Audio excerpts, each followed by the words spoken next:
ಸಿದ್ದರಾಮಯ್ಯ ಅವರು ಭಾಷಣ ಮಾಡಿದ್ರು, ಕಾಕಾ ಪಾಟೀಲ್ಗೂ ಕೊಡ್ತೀವಿ, ಇವ್ರಿಗೂ ಕೊಡ್ತೀವಿ, ಅವ್ರಿಗೂ ಕೊಡ್ತೀವಿ ಅಂತ. ಹೌದು ಹೌದು. ಈಗ ನಿಮ್ಮ ಮಿಸಸ್ಗೂ ತಿರ್ಗಾಡಕ್ಕಿಲ್ವಾ? ಅಂದ್ರೆ ಬೆಂಗಳೂರಿನಲ್ಲಿ ಇದ್ರೆ ಫ್ರೀಯಾಗಿ ತಿರ್ಗಾಡಲ್ವೇನ್ರಿ ಬಸ್ನಲ್ಲಿ?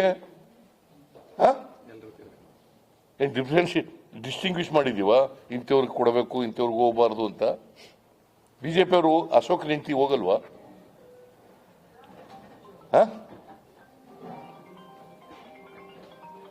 ಕಾಂಗ್ರೆಸ್ ಗ್ಯಾರಂಟಿ ತಂದ್ಮೇಲೆ ಅನುದಾನಗಳು ಕಡಿಮೆ ಆಯಿತು ಅನ್ನುವಂತ ಯಾರು ಯಾವ್ದು ಕಡಿಮೆ ಆಗಿದೆ ನೋಡಿ ಕೇಳಿಪ್ಪ. ಬಜೆಟ್ನಲ್ಲಿ 1,20,000 ಕೋಟಿ ರೂಪಾಯಿ ಅನುದಾನವನ್ನ ಡೆವಲಪ್ಮೆಂಟ್ ವರ್ಕ್ಸ್ ಇಟ್ಟಿದ್ದೀವಿ. ಎಷ್ಟು?